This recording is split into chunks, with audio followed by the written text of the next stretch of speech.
Remember this early 2000s musical Rent? In one of the songs, they have this famous question, how do you measure a year in a life? Well, I figured I can measure my 2024 in books. I used to be an avid reader, but then I did the most foolish thing. I went to study literature, which pretty much killed my passion for reading for a few years to come. However, this year I made a dedication to rediscover my interest. I didn't have any goal in mind other than to pick up a book every time I felt drawn to it. As a result, I've read 20 books in a little bit over 10 months, which makes it roughly 2 books per month. For some people it might be a big number, for some people it might be a small number. For me personally, it's a good number because, as many of you, I have quite a few parts of my life I'm trying to juggle at the same time, and I'm not willing to sacrifice any one of them just to be a better reader. So in this video, I'm gonna cover my top 5 books for the year 2024. A few notes before I'm gonna reveal the first book. First of all the books I've read this year, I've liked. There were no books, absolutely no books I disliked, and maybe I'm getting older, but my approach to reading these days is that if after 50 pages I am still not into the story or into the subject, if I'm reading non-fictional literature, I'm gonna drop the book. And I don't even feel bad for it. Or, I mean, I do feel like I'm lacking this sense of closure, but what I started doing, if I have to drop the book, I will go on Reddit, or I will go on Goodreads or Wikipedia, and I will read the summary of the book, and then I will move on with my life. I'm no longer interested in reading books just so that I can cross them off my reading list. Additionally, the big topic of 2024 for me personally was seasonal living. I talked quite a lot about it on this channel, and I also try to implement this approach in my reading experience. I noticed that I feel drawn to different types of literature throughout the year, and I would even say that there are more than 4 seasons. There are definitely sub-seasons within these bigger seasons, but we're gonna talk about it more later on. Of course, I didn't fully succeed in adjusting what I read with how I felt at the moment, because it happened a few times that I would pick up a book, then something would happen and I would have to finish this book in another season when I would already feel like reading something entirely different, some different book by a different author in a different genre. But all in all, I would say that it was quite a good match, and I'm gonna try to maintain this approach in 2025 as well. And I will also try to present the books not only as cool recommendations, but also as seasonal picks. And the first book on our list is Got the Inside Story of Our Body's Most Underrated Organ by Giulia. I got back to reading in March 2024, and I actually started with Jane Austen's novels. In late winter, early spring, I often feel like I have more energy to learn something new, but not enough to make it anything complex. This is why classic literature with happy endings is a perfect pick for me in this period. I've had a lot of fun cross-referencing the books I've read with scholarly articles about the socio-economic environment of the English gentry in the early 19th century. And as we go further in spring, I get my energy back and I already feel like I am ready to develop myself and be a better person again. This is usually the time when I pick up spiritual texts or self-development books, when I start my spiritual practices. I usually tend to take a break in winter, which is not great, but hey, it is what it is. Anyway, I picked up Giulia book in late April, early May, and there could have not been a better moment. This book is absolutely fantastic, and it inspired me to read more non-fictional literature written by actual subject matter experts. So I also picked up The Circadian Brain, The Epigenetics Revolution, and Time Warped. There might have been something else, but this is what I can recall from the top of my head. Giulia is an actual medical resident in the field of gastroenterology, and it was very refreshing to read a book written by a person who knows what they're talking about. I absolutely loved how she put effort into describing all these complex concepts in simple layman's terms. I somehow missed out on all the hype around this book. I remember when it just got published and it almost immediately became a bestseller, everybody was recommending it. Every store had this book as their top pick of the year 2015 or 2016. I can't recall the actual year.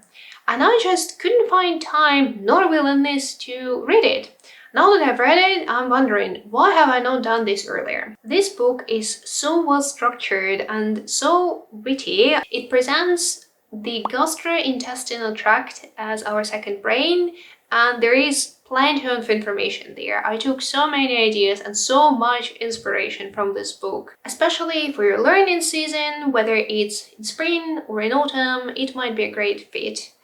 It's quite a light read, as I already said. Giulia Anders puts quite a lot of effort into presenting even the most complex ideas in simple ways, and the topic is also quite interesting. I feel like right now our digestive system is getting finally a lot of attention, the attention it deserves. The next book on our list is The Inugami Curse by Seishi Yokomizo. I read this book in July, and in summer I always crave this particular type of fictional literature that's dreamlike, hazy, that has this flowy style of narration. I cannot put it any better. For some reason, I feel drawn to Japanese literature quite a lot in summer. For example, I read Banana Yoshimoto's books in summer. I've also read quite a few Murakami's books in summer, although he's not my favorite author. And this time around, I read The Inugami Curse. This was my fastest read of 2024.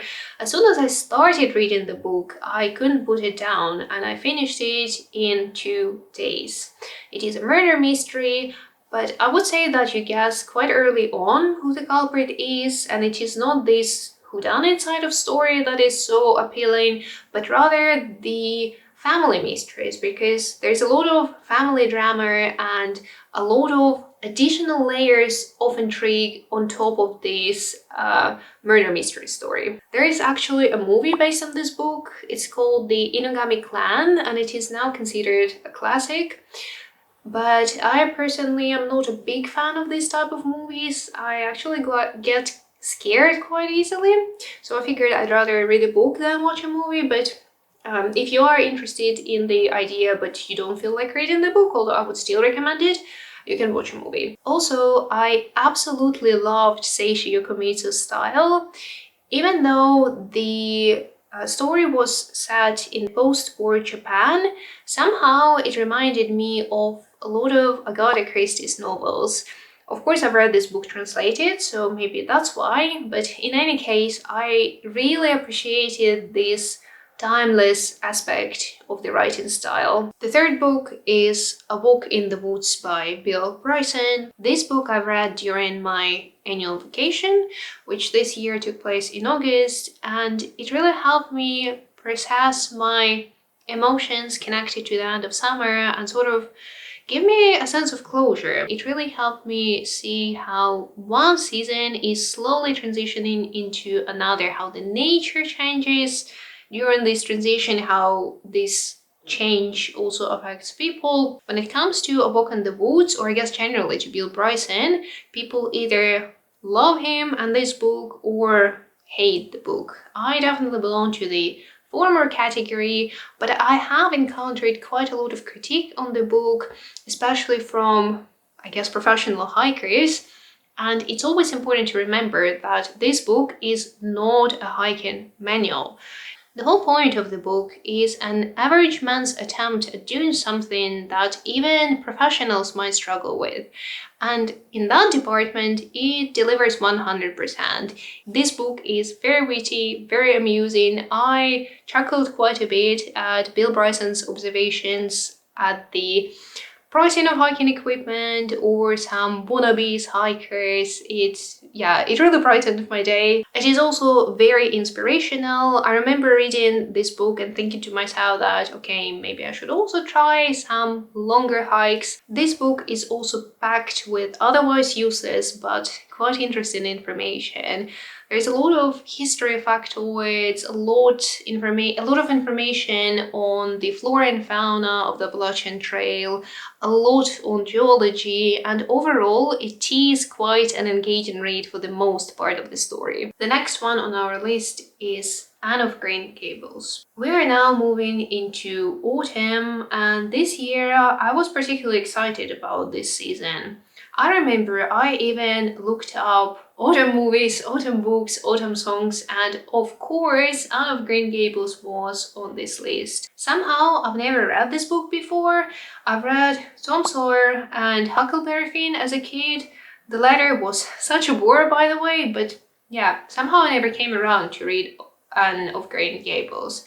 And I'm really happy that I did it as an adult, because it's very clearly a representation of an adult's nostalgia of their own childhood. So as an adult, as a woman in mid-20s, I could appreciate this nostalgic element. As a kid, I didn't have any experience to be nostalgic about. I really liked Anne's way of expressing herself. I know that a lot of people find it overwhelming and they compare it to rambling. I personally liked it, probably because I have a tendency for rambling myself. And I also liked how passionate she was about life and even the most mundane things in it. It definitely made me rethink my own attitude and made me try to appreciate things in my own life more. It is also a coming out of age story in a sense, and I really liked how Lucy Maud Montgomery portrayed Anne's transitioning from this young, bubbly, ADHD-like girl into this young woman who's more secluded, more private. You can easily see that she still feels and thinks deeply, but she just chooses not to overshare anymore. And the final book is The Wisdom of Tea by Noriko Morishita. By the way, tea here refers to the tea ceremony and not just to the hot beverage. I actually started reading this book when I was a bit more than halfway through with Anne of Green Gables, so it was early to mid-October, but I feel like it would also be a perfect fit for late autumn, early winter, because the book itself talks quite a lot about, or it is my perception of it, of course, but I feel like the book talks quite a lot about seasonal living in a very non-imposing way. The story spans over 15 years and gives insights into the author's journey from being a student of tea to becoming a master herself. It is quite a short read. There are only 15 chapters, all of them are quite small, and each chapter's title is inspired by the key learning or key observation from it. I'm using the word observation here again because Noriko Morishita doesn't seem to be interested in providing ready-made answers, but rather in drawing parallels between her own life and her experience with learning tea. So it's up to the reader to find their own wisdom. And as the name suggests, the book is filled with it, ranging from accepting one's own culture to the importance of seasonal living or the beginner's mindset. I personally love this book because it helped me prepare for winter in the sense that it helped me be more okay with seasonal changes. There is the scene in the book where, after half a year of learning tea, the author and her friend come to their teacher's house feeling like they're finally getting the grasp of it, only to find out that all the rules and the whole setup has been changed because now it's winter, and in winter you serve tea differently. You got to put it behind you and move on. When it's raw season, you focus on raw odemae. The author feels quite defensive about it because she has to give up quite a lot of knowledge until she finally realizes that yes, different seasons do require different sets of rules. And I can definitely relate to that. So if you are looking for a book that's packed with insights, but these insights are not forced, The Wisdom of Tea might be a great fit for you. And this is it. I hope you found this video useful. Let me know in the comment section your favorite reads for this year, and as always, I wish you a great day and I will see you next time. Bye bye.